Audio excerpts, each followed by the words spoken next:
Hi, welcome back to Microeconomics. My name is Godwin. So, in this video, we're talking about the income and substitution effect of normal goods. Alright, we've spoken about the income and substitution effect of inferior goods, and in fact, there hasn't been a video on normal goods on this channel before. But we just want to make another video to make things more explicit. Because in the first video, things weren't that explicit. But here, at least students will learn how to sketch the curves on their own, so they won't have to cram it, and so on and so forth. And if you are seen any of our videos for the very first time, please make sure you click the like button if you like the video. If you don't like it, click the unlike button, this button like this, or dislike button rather. And if you want to stick around, so just click on the subscribe button and turn on notifications for when we shall be releasing more videos. And please watch this video to the very end. We are going to be having other classes that will display on your screen while watching this video on YouTube. So thank you for that. Now in this class, like I said, we'll be talking about the income and substitution effects of normal goods. So the first thing is, what is a normal good?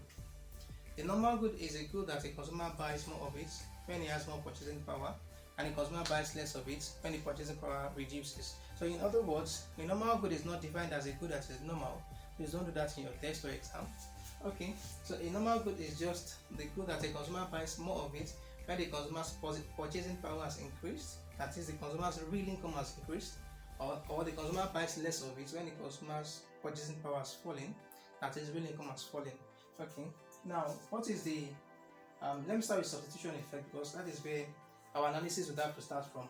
The substitution effect is just talking about the change in the purchase of a particular good, of two goods, okay, when there is a price rise in one of them, or when there's a price change basically in one of the commodities, because there could be a price rise and there could be a price fall. Now let me state as an example the substitution effect of, let's say, a rise in the price of a commodity. Let's say we are consuming commodity A and B, and let me just use a fall in the price of commodity A. So if we are consuming commodity A and B, let's say commodity I and J, so we're using in this video. Now if there is a fall in the price of commodity I, so that simply means that commodity I has become cheaper, alright, and the consumer should buy more of it, and then commodity J, whose price didn't change at all in the first place, has become relatively expensive compared to commodity I. So we consume less of commodity J that has become relatively expensive. Now I'm saying that because the price of J didn't change, alright, so but in relation to commodity I, now commodity J has become more expensive, so we buy less of commodity J and vice versa. Now what is income effect? Income effect is just talking about the change in demand of two goods when the purchasing power of a consumer has increased or has changed. Basically, it could be a rise and it could be a fall. Now what I'm saying is that consider the example that we used earlier. So commodity I's price has reduced, right? So if commodity I were a normal good, for example, as also we're doing in this particular video, now the thing is that a fall in the price of commodity I has reduced the purchasing power of the consumer. That is, it has increased. Did I say reduced? No, it has increased the purchasing power of the consumer. That is, it has increased the consumer's real income, and because of that, the consumer is now richer and could afford to buy more of commodity I and then more of commodity J. So that is exactly what we are talking about. If you enter into the market, you want to buy two commodities, let's say a shoe and a shirt, and then you realize that the price of shoe has reduced dramatically. So you could then decide to buy more shoes, and then less number of shirts, and that is what we call the substitution effect. Okay, and you could decide to buy, if the price of shoe has gone down, that means I have spare cash to buy one more shoe and one more shirt. Okay, so let's say you are the parent of a home, and then you said you want to go and buy shirts and shoes for, let's say, maybe the first child in the family, or let's say the last child in the family, and then alone, right? And then you get to the market and realize that the price of a shoe has gone down really drastically. So you could decide to then buy a shirt and a shoe for another child. Okay, So that means you are buying more than you thought you were going to buy, and you are buying more of the two goods. So that is what we call the income effect. Alright, so I think I should just use shoes and shirts now, Okay, as the example that will be as the exercise that we'll be treating here. So now what we just have to do is we want to show the income and substitution effect of a price fall in commodity I. Now let me just, of a price fall in shoes, or of a price fall of shoes. Okay, so of shoes.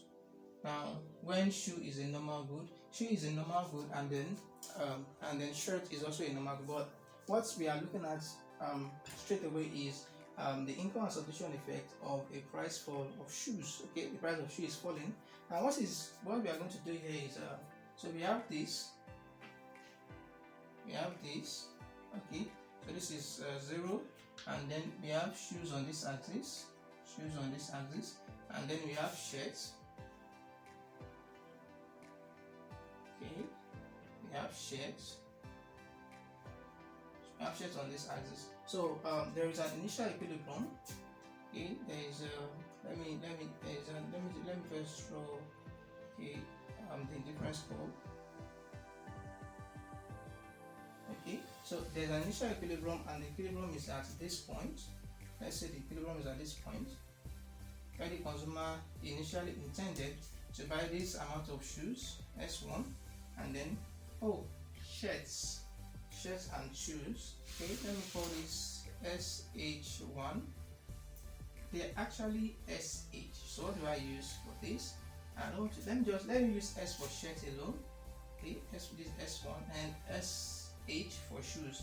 Alright, so at this point, this is what they are consuming initially. So this is point A. This is what this consumer was going to buy in the market. This point A. Now the consumer got there and realized that the price of shoes are falling. Now the thing is, shirt and shoes are normal goods in this video. When we are looking at shoes, we are analyzing shoes. So it's going to be like call and response. So shoe is going to be the call. Whatever happens to shirts is going to be the response. Okay. So the next is that the price of shoes has fallen, and now the substitution effect says the consumer should buy more of the commodity whose price has fallen, right? And less of the commodity that is relatively expensive. Now the price of shoe has fallen, so this consumer should buy more of this, okay, which you can trace here like this. Just trace that, and then let's say we have this point. Okay, so we are buying more of shoes, and then we have to buy less of shirts, okay, whose price has reduced. Okay, isn't this too much? Okay, so we are buying less of shirts. So this is what the substitution effect is saying. Oh my, I was meant to draw the indifference, the budget line. So how do I do that now? Okay, so here initially there is a budget line that is tangential. Okay, I think I tried over there. So this is B1, this is B2, based on the consumer's budget. B1 rather. And now that there is a new, okay, so we are going to have to draw a new budget line that is going to be tangential to this point. So we have this.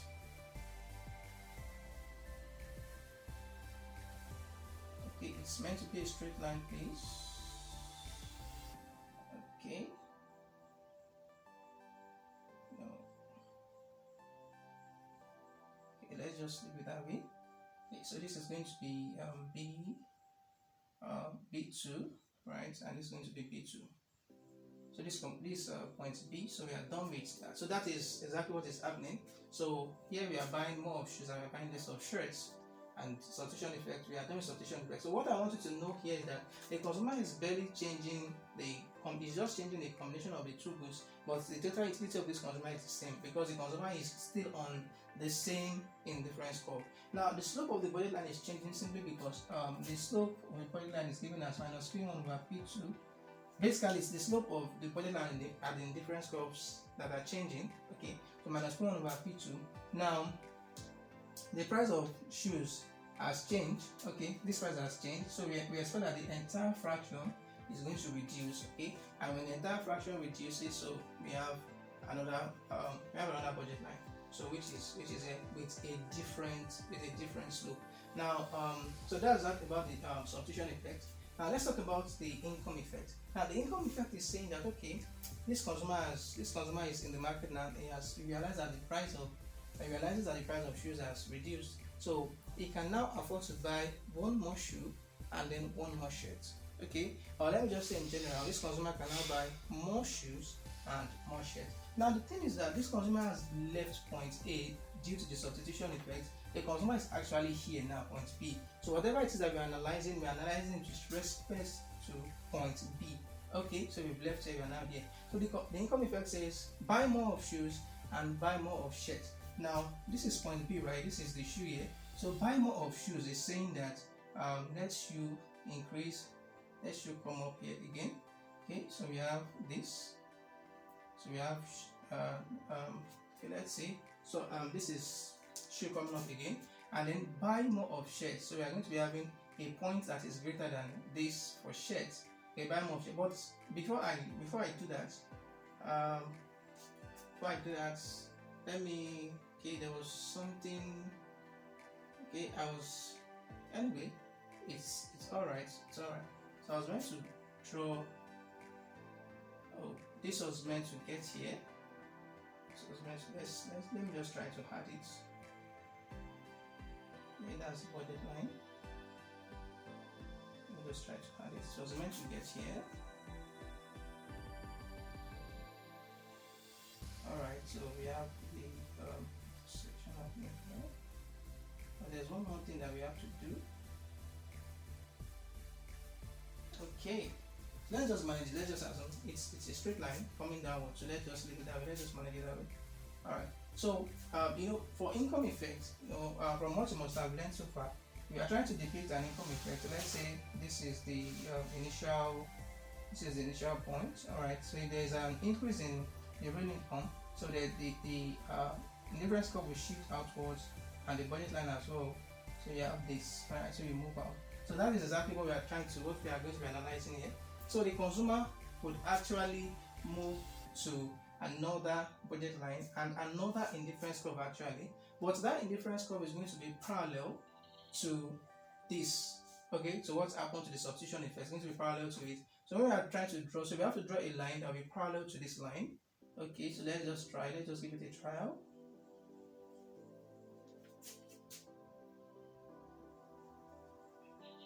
Okay. You have to draw something as big as this. Okay, it's a board anyway, so let's make use of the entire thing.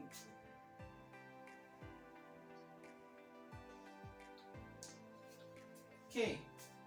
Alright, so this line then is parallel to this line, of course. So we are going to pick a point on this new line that shows that there is an increase in the demand for shoes, and there's an increase in the demand for shirts as well. Recall that here we'll be having a new indifference curve to show that the data has increased. So we can just label this and take this here. Take this here.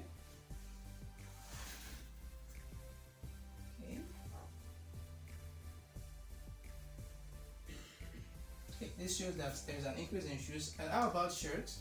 Okay, so of course this point is showing that there is an increase in shirts. No. So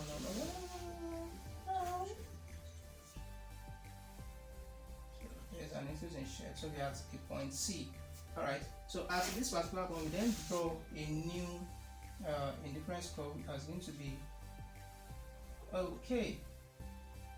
So we then have a point C. So that's a point C. So there's an increase in the demand for shoes, and as well you can see that moving from this point to this point, there's also an increase in the demand for shirts. Okay, there's also an increase in demand for shirts. So this is going up. Now the thing here is that okay, I said this line is okay. This line is just parallel to this line. Is whenever you are drawing, just make sure that you depict that. And here, what we have is shoes. So here, what happens is that the income, we are trying to analyze shoes. The substitution effect said that we should increase the demand for shoes, and the income effect from here to here is showing the income effect. From here to here is showing the substitution effect. So for this particular, so what is happening is that income effect is actually reinforcing what the substitution effect is saying concerning the demand for shoes when there's a price fall.